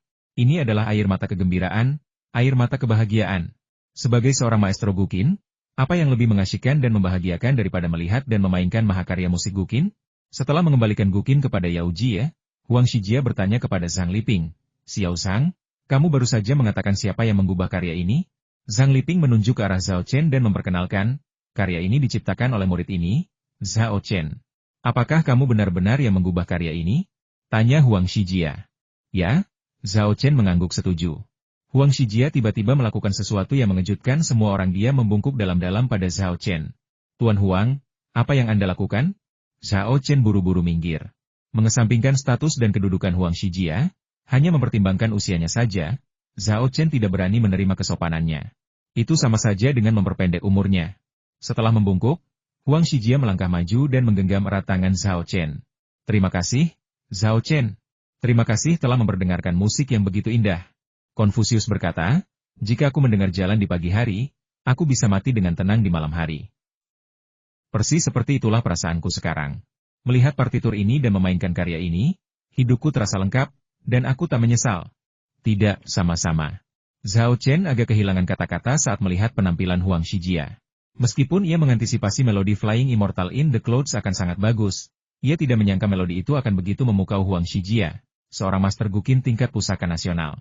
Yao Jie, yang berdiri di dekatnya, begitu terkejut dengan apa yang dilihatnya hingga rahangnya hampir ternganga. Mengingat musik yang baru saja didengarnya, Yao Jie benar-benar ingin menampar dirinya sendiri. Karya musik yang begitu mengagumkan, namun Huang Shijia mengatakan bahwa karya itu membuatnya merasa aku bisa mati puas jika mendengar jalan di pagi hari, dan sebelumnya ia menyebutnya sampah. Ia benar-benar buta. Di saat yang sama, ia dipenuhi keraguan anak bernama Zhao Chen ini. Bukankah dia bilang dia tidak pernah belajar bermain Guqin? Bagaimana mungkin dia bisa menulis karya musik yang begitu hebat? Mungkinkah dia menjiplak karya orang lain? Semakin ia memikirkannya, semakin ia merasa Zhao Chen telah menjiplak. Ia pun berteriak lebih keras, "Wang tua, Guru Zhang, jangan tertipu olehnya. Karya musik ini sama sekali bukan ciptaannya. Dia yang menjiplaknya." "Apa katamu? Plagiarisme?" Huang Shijia berbalik, mengerutkan kening, dan berkata, "Apa kau punya bukti? Kau tidak bisa mengarang cerita dan memfitnah orang lain begitu saja." Aku punya bukti," kata Yao Jie cepat. Dia cuma bilang belum pernah belajar Guqin. Bagaimana mungkin orang yang tidak tahu cara bermain Guqin bisa menulis partitur sehebat itu? Zhao Chen telah mengantisipasi situasi ini dan telah membuat persiapan. Dia tidak menyangkalnya, malah mengangguk dan berkata, "Ya, kau benar. Aku memang menjiplak. Bahkan, aku tidak hanya menjiplak satu partitur ini. Aku menjiplak banyak partitur lainnya."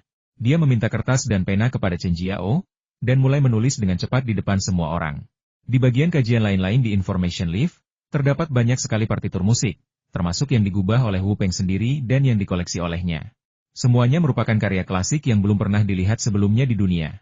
Tak lama kemudian, partitur musik pun rampung. "Ayo, apa pendapatmu tentang karya ini? Aku juga menjiplaknya." Setelah menyerahkan lembaran musik kepada Huang Shijia dan yang lainnya, Zhao Chen tidak berhenti, tetapi terus menulis sambil berkata, "Saya akan menyalin beberapa lembar lagi untuk Anda." Satu demi satu partitur musik lahir dari tangannya. Kali ini, bukan hanya Yao Jie, tetapi semua orang termasuk Huang Shijia tercengang. Karena semua partitur musik yang dihasilkan Zhao Chen merupakan mahakarya. Seseorang dapat menulis satu karya seperti ini seumur hidup dan diingat selamanya. Tetapi Zhao Chen terus membagikannya seperti kubis. Ini benar-benar mengerikan. Meskipun Zhao Chen berulang kali mengklaim bahwa ia telah menyalin semua partitur ini, tidak ada yang mempercayainya. Sebaliknya, semua orang sepakat bahwa ia telah menciptakannya.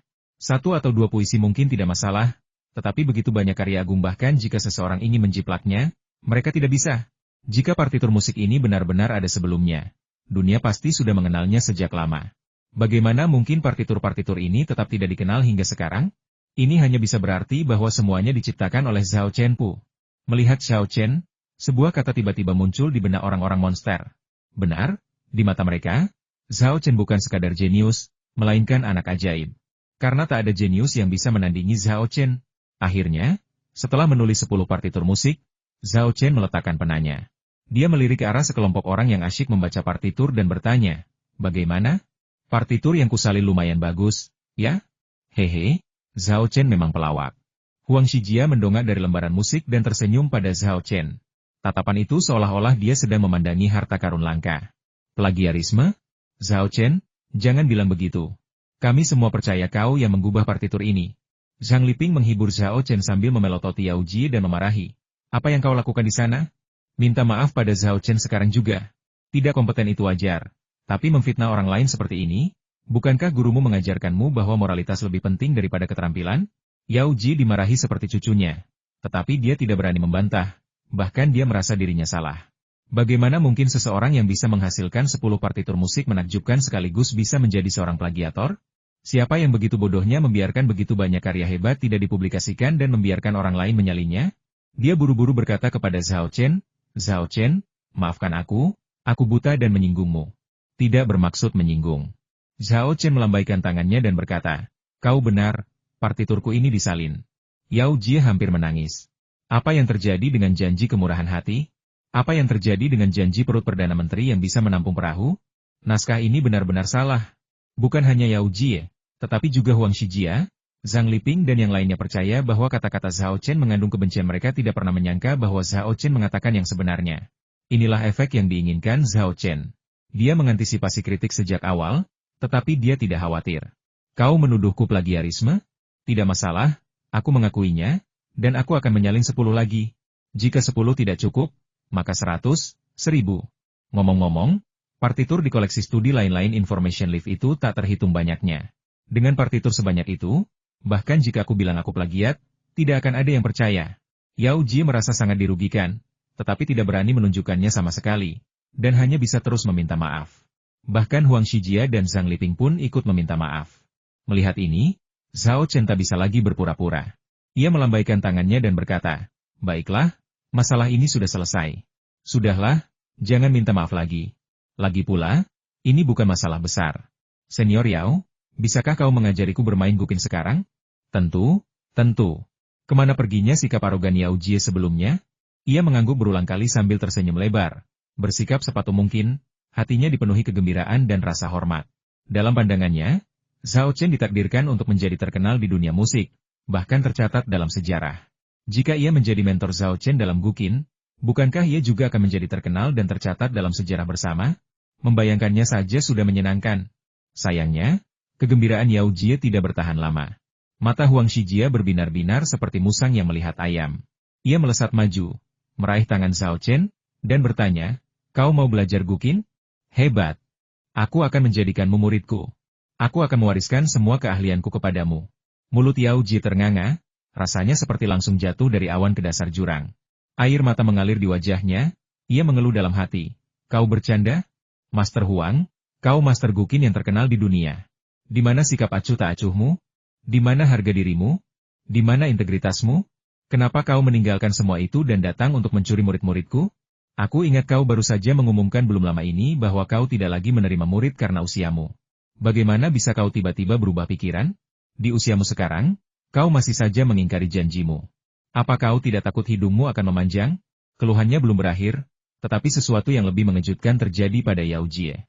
Melihat Huang Shijia ingin menjadikan Zhao Chen sebagai muridnya, Zhang Liping menolak. Ia bergegas maju, meraih tangan Zhao Chen yang lain, dan berkata dengan marah, Huang tua, apa yang kau lakukan? Apa kau mencoba mencuri muridku? Kukatakan saja, aku tidak akan membiarkannya. Aku sudah memutuskan untuk menjadikan Zhao Chen sebagai muridku.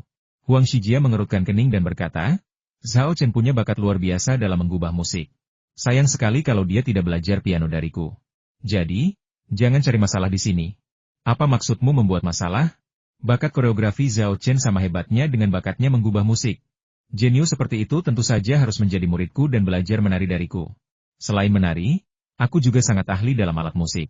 Jika Zhao Chen ingin belajar alat musik, aku bisa mengajarinya. Sebaiknya kau nikmati saja masa pensiunmu dan jangan terlibat dalam kekacauan ini. Biasanya, Zhang Liping memperlakukan Huang Shijia dengan penuh hormat, tetapi saat ini, demi memenangkan hati Zhao Chen, dia bersedia melakukan segala cara. Kedua seniman tingkat harta nasional itu memegang Zhao Chen erat-erat, menolak melepaskannya, dan bahkan saling melotot, seolah-olah mereka mungkin akan mulai bertarung kapan saja. Adegan ini mengejutkan semua orang, terutama Yao Jie yang hampir terjatuh ke tanah karena ketakutan. Apa aku bermimpi? Aku pasti bermimpi. Dengan status guru Zhang dan tetua Huang, orang-orang biasanya memohon dan memohon untuk menjadi murid mereka. Kenapa sekarang malah sebaliknya? Mereka memohon dan memohon untuk menerima murid? Bahkan ada kemungkinan mereka akan berebut siapa yang akan menjadi murid mereka? Ini sungguh tidak masuk akal. Namun, Yao Ji kemudian memikirkannya lagi dan merasa lega. Siapa yang bisa menyalahkannya ketika kemampuan Zhao Chen memang luar biasa? Hanya saja statusnya sendiri tidak cukup tinggi. Kalau tidak, ia harus bersaing dengan Zhang Liping dan Huang Shijia untuk mendapatkannya. Kedua seniman itu berdebat sengit, tak satu pun mau menyerah, hingga wajah mereka memerah dan leher mereka terasa penuh amarah. Zhao Chen mencoba menyela beberapa kali tetapi gagal, merasa sangat frustrasi. Pada akhirnya, keduanya benar-benar berkompromi. Huang Shijia berkata, "Bagaimana kalau begini? Kita berdua akan menjadikannya murid kita. Kamu akan mengajarinya menari, dan aku akan mengajarinya bermain piano." Zhang Liping memikirkannya dan menyadari bahwa pengaturan ini memang yang terbaik, jadi dia mengangguk dan setuju. Oke. Kedua seniman itu akhirnya berhenti berdebat. Zhao Chen akhirnya menemukan kesempatan untuk berbicara, dan berkata sambil tersenyum kecut, "Guru, tidakkah kalian akan meminta pendapatku?" Huang Shijia dan Zhang Liping sama-sama terkejut. Sebelum mereka sempat bertanya, Zhao Chen melanjutkan, "Guru-guru, saya harus minta maaf kepada Anda. Saya tidak berniat menjadi murid Anda." Kata-kata itu sangat mengagetkan Yao Jie hingga kakinya lemas dan dia terjatuh ke tanah dengan suara gedebuk. Apakah orang ini sudah gila? Banyak sekali orang yang bermimpi menjadi murid Guru Zhang dan Master Huang, tetapi tak satu pun dari mereka punya kesempatan. Sekarang dia diterima menjadi murid oleh kedua guru itu secara bersamaan, sungguh suatu kehormatan, sungguh masa depan yang cerah. Dan dia benar-benar menolaknya? Yao Jie benar-benar ingin menangis. Bagaimana mungkin kamu tidak menginginkan kesempatan seperti ini? Sialan, kenapa kamu tidak memberikannya padaku? Bukan hanya dia, tetapi Chen Jiao juga sangat terkejut oleh kata-kata Zhao Chen hingga mulutnya menganga dan dia tidak bisa menutupnya untuk waktu yang lama. Setelah sesaat tercengang, Zhang Liping bertanya dengan penuh semangat, "Mengapa kamu tidak mau menjadi muridku dan guru Huang?" Huang Shijia juga bertanya, "Ya, kenapa tidak? Bukankah kami berdua memenuhi syarat untuk menjadi gurumu?" Mendengar ini, Chen Jiao dan Yao Jie hampir menjadi gila. "Tidak memenuhi syarat? Pak Huang, leluconmu keterlaluan. Kamu dan guru Zhang sama-sama seniman papan atas yang terkenal di dalam dan luar negeri. Kalau kalian berdua tidak memenuhi syarat, lalu siapa lagi di dunia ini yang layak menjadi guru Zhao Chen?" Namun, yang tidak mereka ketahui adalah bahwa Zhao Chen sebenarnya bergumam pada dirinya sendiri.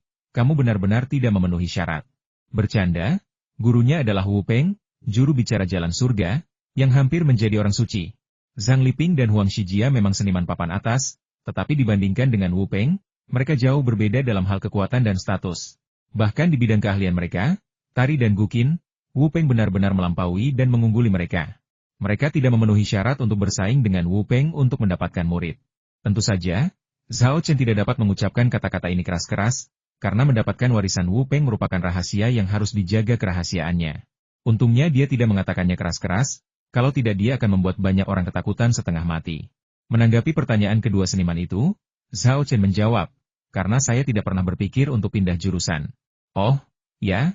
Saya belum memberitahu Anda, saya bukan mahasiswa di sekolah seni Anda, melainkan mahasiswa kedokteran di Universitas Kedokteran Sihua yang bersebelahan. Cita-cita saya adalah menjadi dokter. Tepatnya, ini tentang menjadi seorang dukun," Zhao Chen menambahkan dalam benaknya.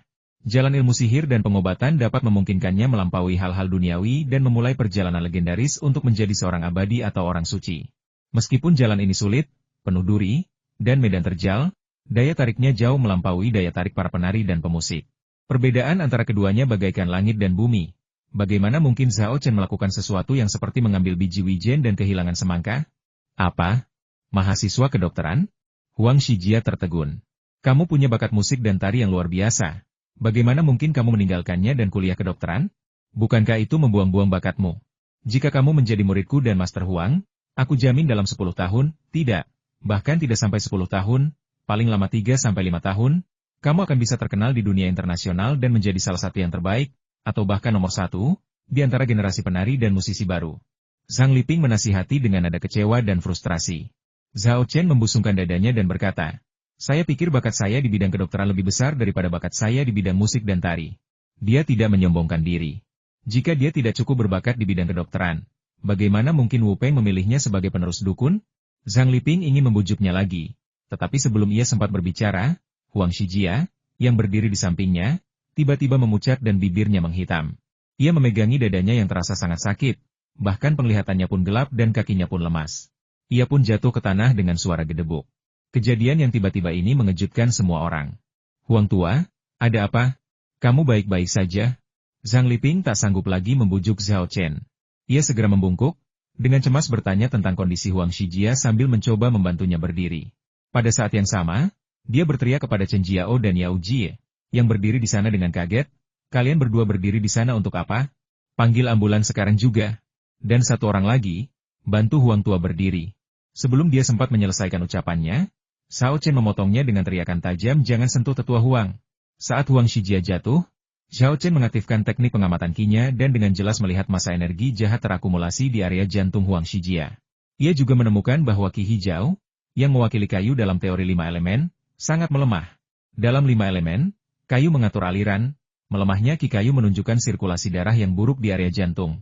Berdasarkan gejala Huang Shijia dan pengetahuan yang baru saja dipelajarinya dalam diagnostik pengobatan tradisional Tiongkok, Shao Chen langsung menyimpulkan bahwa Huang mengalami serangan sakit jantung yang sesungguhnya. Kemungkinan besar, hal itu disebabkan oleh kemarahan dan frustrasinya saat mendengar Huang menolak untuk menjadi murid Huang Shijia dan Zhang Liping. Nyeri sejati adalah istilah yang digunakan dalam pengobatan tradisional Tiongkok. Dalam kedokteran klinis, nyeri ini disebut infark miokard akut. Setelah penyakit ini kambuh, penderita tidak boleh dipindahkan, karena kondisinya akan semakin parah. Zhao Chenfei segera memberi Zhang Liping dan yang lainnya penjelasan singkat tentang kondisi Huang Shijia. Infark miokard akut? Apa yang harus saya lakukan? Zhang Liping dan yang lainnya langsung panik, dan selain memanggil bantuan darurat, mereka tidak tahu harus berbuat apa. Saya akan mencobanya. Namun, Zhao Chen tetap tenang. Sebagai seorang dokter, semakin kritis situasinya, semakin kecil kemungkinan seseorang untuk panik. Saat dia berjongkok, dia dengan cepat mencari catatan medis untuk metode perawatan yang relevan. Tak lama kemudian, rencana perawatan untuk nyeri jantung sejati yang disebabkan oleh stagnasi Qi dan stasis darah menarik perhatian Zhao Chen. Dia menarik napas dalam-dalam, meraih sakunya, dan menggunakan saku itu sebagai penutup untuk membuka cincin penyimpanannya, mengeluarkan beberapa jarum akupunktur dari 9 jarum. Jarum-jarum ini sangat halus, jauh lebih halus daripada jarum emas yang digunakan oleh Presiden Cui dari Asosiasi Akupunktur Jingcheng. Jika bukan karena cahaya keemasan yang cemerlang yang terpantul di bawah lampu studio tari, Lin Sui dan yang lainnya mungkin tidak akan menyadari keberadaan jarum-jarum ini. Apa ini? Zhang Liping tak dapat menahan diri untuk bertanya. Jarum emas yang dikeluarkan Zhao Chen tidak hanya tipis dan lembut, tetapi semuanya melingkar menjadi bola, seperti bola bulu yang diikat, sehingga sulit untuk mengaitkannya dengan jarum emas untuk penyembuhan dan penyelamatan nyawa. Jarum emas digunakan untuk titik akupunktur, kata Zhao Chen tanpa menoleh. Titik akupunktur? Kali ini, bukan hanya Zhang Liping, tetapi mulut semua orang ternganga. Jarumnya ditekuk seperti ini, bagaimana cara menusukkannya ke titik akupunktur? Zhang Liping tidak dapat menahan diri untuk menghentikan Zhao Chen. Jangan sampai dia menimbulkan masalah dan merusak kesehatan Huang Shijia.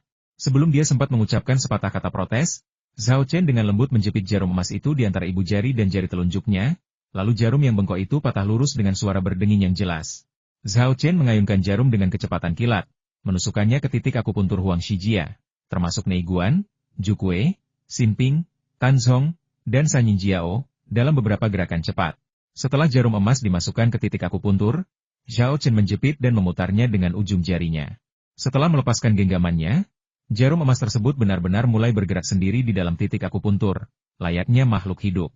Kalau saja ada orang yang ahli dalam pengobatan tradisional Tiongkok dan akupuntur yang hadir pada saat itu, mereka akan terkejut saat mengetahui bahwa gerakan jarum emas itu tidaklah kacau, melainkan sesuai dengan teknik penuntun yang menuntun. Inilah keajaiban set 9 jarum emas yang diciptakan oleh Zhao Chen.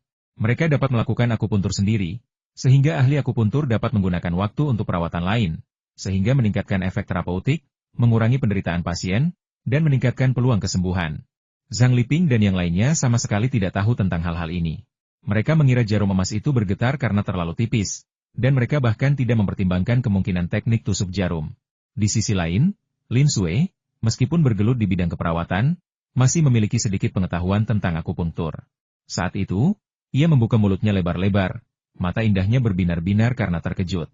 Huang Shijia, sebagai salah satu pihak yang terlibat, benar-benar merasakan keajaiban itu. Ketika jarum emas ditusukkan ke titik akupuntur di sekujur tubuhnya, gelombang kuat nyeri, mati rasa, dan kembung muncul di beberapa titik akupuntur dan menyebar dengan cepat di sepanjang meridian masing-masing menuju jantung. Akhirnya berkumpul menjadi arus hangat di jantung, yang senantiasa membersihkan penyumbatan di pembuluh darah jantung. Rasa sakit yang hebat dan menyesakan terasa jauh lebih ringan selama proses ini. Kesadarannya, yang sebelumnya hampir tidak sadarkan diri, juga pulih. Zhao Chen jelas melihat perubahan kondisi Huang Shijia dan diam-diam menghela napas lega. Dia berdiri dan berkata kepada Zhang Liping dan yang lainnya, Jangan sentuh uang tua atau jarum emas di tubuhnya. Aku akan membelikannya obat untuk mengobati infark miokard akut. Aku akan segera kembali. Tanpa menunggu jawaban mereka, dia melangkah keluar dari studio tari. Namun setelah meninggalkan studio tari, Zhao Chen tidak benar-benar pergi ke apotek. Sebenarnya, dia punya banyak ramuan obat Cina di cincin penyimpanannya, termasuk beberapa yang melancarkan sirkulasi darah dan menghilangkan stasis darah. Tapi dia tidak mungkin begitu saja mengeluarkan segudang ramuan di depan semua orang, kan? Dia bisa dikira monster. Jadi dia hanya bisa mencari alasan untuk meninggalkan studio tari, mencari sudut terpencil, dan mengambil ramuan yang dibutuhkannya. Untuk mengobati nyeri jantung yang sebenarnya disebabkan oleh stagnasi qi dan stasis darah, perlu untuk melancarkan sirkulasi qi, menghilangkan stasis darah, dan membuka sumbatan meridian. Menurut catatan medis, Zi Xie Bai Gui Zitang yang dikombinasikan dengan Tao Hong Si Wutang adalah pilihan yang tepat. Zhao Chen bersembunyi di toilet, mengaktifkan cincin penyimpanannya, dan mengeluarkan bahan obat yang diperlukan satu persatu sesuai dengan catatan dalam rekam medis, memasukkannya ke dalam kantong plastik. Untungnya, ia telah menaruh sejumlah kantong plastik di dalam cincin penyimpanannya. Jika tidak, akan sangat merepotkan untuk mengeluarkan ramuan obat tersebut, karena semuanya telah hancur menjadi bubuk. Sementara itu, beberapa herba obat hilang dari ruang penyimpanan. Setelah memeriksa informasinya dengan cepat, Zhao Chen menggantinya dengan herba lain. Setelah mengumpulkan semua herba, Zhao Chen menunggu beberapa menit lagi sebelum kembali ke studio tari. Meskipun begitu, kecepatannya pergi dan pulang tetap mengejutkan Sang Liping dan yang lainnya. Berapa lama dia butuh waktu untuk membeli herba? Dalam keadaan normal, dia bahkan tidak akan meninggalkan gerbang sekolah dalam waktu sesingkat itu, kan? Kecepatannya terlalu cepat. Meskipun terkejut, tak seorang pun bertanya. Sebaliknya, mereka justru senang. Semakin sedikit waktu yang terbuang, semakin cepat Huang Shijia bisa lolos dari bahaya. Tuangkan secangkir air panas, perintah Zhao Chen begitu dia memasuki studio tari. Chen Jiao segera pergi ke dispenser air dan mengambil secangkir air panas. Zhao Chen menuangkan bubuk campuran ke dalam cangkir, mengaduknya beberapa kali, lalu dengan hati-hati memberikannya kepada Huang Shijia. Dengan efek gabungan akupunktur dan pengobatan tradisional Tiongkok, warna kulit dan pernafasan Huang Shijia berangsur-angsur kembali normal, dan nyeri dada yang menyesakan pun hilang sepenuhnya. Menghembuskan napas basi, Huang Shijia menggenggam tangan Zhao Chen dan berkata dengan tulus, "Zhao Chen, terima kasih telah menyelamatkanku." "Sama-sama." Setelah memastikan Huang Shijia sudah tidak dalam bahaya, Zhao Chen berkata sambil tersenyum, "Sebagai seorang dokter, menyelamatkan nyawa adalah tugas dan kewajiban saya. Tuan Huang, Anda baik-baik saja? Anda benar-benar membuat saya takut setengah mati tadi." Zhang Liping menghela napas lega, tetapi masih merasakan ketakutan yang tersisa. Ia menepuk dadanya dan berkata, "Bukankah Anda selalu sehat? Kapan Anda terkena penyakit ini?" "Aku juga tidak tahu," kata Huang Shijia sambil tersenyum kecut. "Ini pertama kalinya aku mengalami serangan seperti ini." "Tuan Huang, tekanan darah Anda biasanya agak tinggi, bukan?" tanya Zhao Chen. "Benar." Huang Shijia mengangguk. "Saya memang punya masalah dengan tekanan darah saya. Tapi karena saya tidak mengalami gejala yang mengganggu, saya tidak memperhatikannya." Zhao Chen menjelaskan, tekanan darah tinggi dapat memicu berbagai penyakit, termasuk infark miokard. Anda perlu lebih berhati-hati di masa mendatang dan jangan lengah hanya karena belum menimbulkan rasa tidak nyaman. "Begitu ya. Kalau begitu aku harus mengontrol tekanan darahku mulai sekarang." Huang Shijia tiba-tiba menyadari apa yang sedang terjadi, dan sekaligus merasa sedikit takut. Ia beruntung Zhao Chen ada di sana saat ia mengalami serangan ini. Jika tidak, ia mungkin telah kehilangan nyawanya. Memikirkan hal ini, ia segera berterima kasih kepada Zhao Chen lagi. Zhao Chen melambaikan tangannya dan berkata, "Meskipun obat efektif dalam mengendalikan tekanan darah, ada beberapa efek samping. Saya punya serangkaian latihan di sini. Jika Anda bisa mempraktikannya sekali setiap pagi dan malam, saya jamin Anda bisa mengendalikan tekanan darah Anda ke tingkat normal. Di saat yang sama, latihan ini juga dapat memperkuat tubuh Anda dan memperpanjang usia Anda." Zhao Chen segera mengajarkan serangkaian latihan panduan kepada Huang Shijia. Zhang Liping dan yang lainnya juga rajin belajar di sampingnya. Meskipun mereka tidak memiliki tekanan darah tinggi, mereka ingin mempelajari latihan-latihan ini untuk meningkatkan kesehatan mereka. Yang diajarkan Zhao Chen bukanlah 4 teknik suci, melainkan serangkaian latihan panduan umum yang tercatat dalam rekam medis. Konon, latihan ini telah dimodifikasi oleh Zhang Zongjing, seorang tabib terkenal dari akhir dinasti Han Timur, berdasarkan 5 permainan hewan Huatuo. Meskipun hanya latihan panduan sederhana, latihan ini memiliki manfaat kesehatan yang luar biasa, jauh lebih baik daripada tari persegi. Setelah mempelajari teknik bimbingan, Huang Shijia mengurungkan niatnya untuk membujuk Zhao Chen agar berhenti belajar kedokteran dan beralih ke musik. Meskipun tidak mengerti kedokteran, Ia tahu bahwa keterampilan medis yang ditunjukkan Zhao Chen jauh melampaui mahasiswa kedokteran biasa. Bahkan beberapa dokter ternama dengan pengalaman klinis yang luas pun mungkin tidak mampu sebaik Zhao Chen. Dari sini, jelas terlihat bahwa bakat Zhao Chen di bidang kedokteran memang sangat tinggi. Sambil mendesah, Huang Shijia berkata, "Zhao Chen, jika kamu berubah pikiran di masa depan, pintuku selalu terbuka untukmu." "Aku juga," Zhang Liping menimpali, meskipun ia merasa sangat menyesal.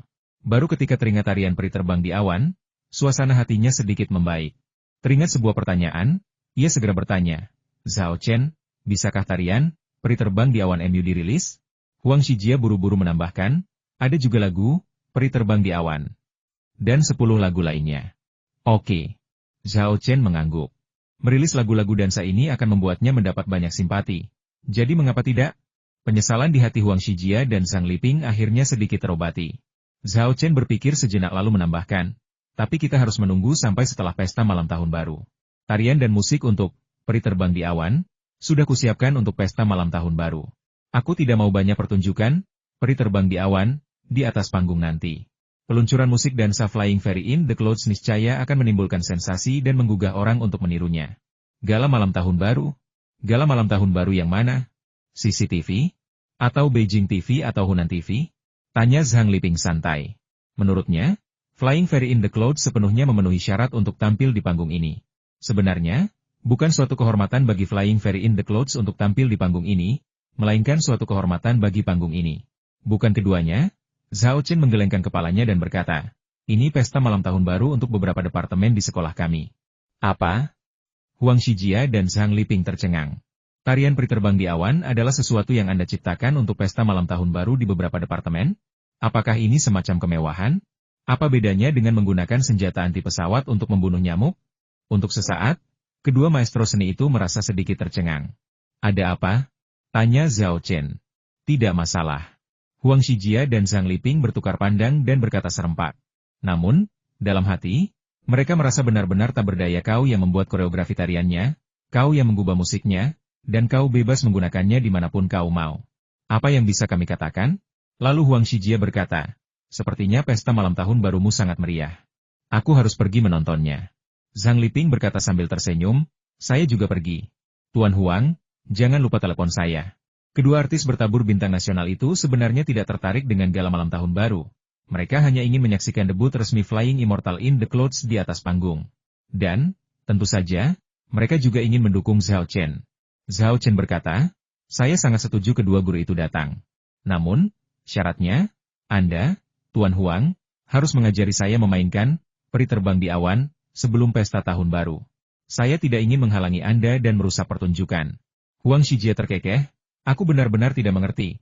Bagaimana kamu bisa menciptakan musik yang begitu indah jika kamu tidak bisa bermain piano? Bukankah sudah kubilang? Aku menjiplak semua itu," jawab Zhao Chen. Yao Jie, yang berdiri di samping, hampir menangis. "Kakak, aku memanggilmu kakak, bisakah kita tidak membicarakan ini lagi?" "Baiklah, Zhao Chen, berhenti bercanda seperti itu. Kau menjiplak lebih dari selusin partitur musik yang luar biasa sekaligus? Apa kau pikir kau datang dari dimensi lain?" kata Huang Shijia, setengah bercanda dan setengah serius. "Aku tidak menyangka tetua Huang tahu tentang perjalanan waktu. Kau benar-benar mengikuti perkembangan zaman," seru Zhao Chen. "Tentu saja. Aku bahkan melihat-lihat Bili-Bili," kata Huang Shijia dengan manis. Siapa sangka gaya pribadi artis kawakan ini begitu menggemaskan? Lalu ia mengganti topik dan langsung ke intinya dalam lebih dari 20 hari. "Aku mungkin tidak bisa mengajarimu menjadi musisi, tapi aku pasti bisa membuatmu memainkan sebuah karya dengan lancar. Syaratnya, kau harus belajar dan berlatih dengan tekun. Jangan khawatir, Tetua Huang, aku pasti akan menanggapinya dengan serius," Zhao Chen meyakinkannya sambil menepuk dadanya. Huang Shijia mengangguk. "Baiklah, kita mulai sekarang." Ia berbalik dan melambaikan tangan kepada Yao Jie. "Permisi, bolehkah kami meminjam pianomu lagi?" Yao Jie dengan gembira menyerahkan biola itu kepada Huang Shijia, memperkenalkan dirinya sambil tersenyum lebar. "Tuan Huang, nama saya Yao Jie." Ia berharap Huang Shijia akan mengingat namanya dan, idealnya, mengucapkan beberapa kata baik untuknya, sehingga ia dapat terhindar dari kerja keras bertahun-tahun. Namun, Huang Shijia tidak peduli siapa namanya, dan mengangguk sambil berkata, "Oke, terima kasih, teman sekelas." Yao Jie merasa dirugikan dan ingin menangis lagi. "Namaku bahkan tidak layak untuk diingat?" Setelah menyimpan gukin, Huang Shijia hendak mengajari Zhao Chen cara memainkannya ketika Zhang Liping tiba-tiba memerintahkan Zhao Chen untuk menampilkan gerakan tarian peri terbang di awan lagi.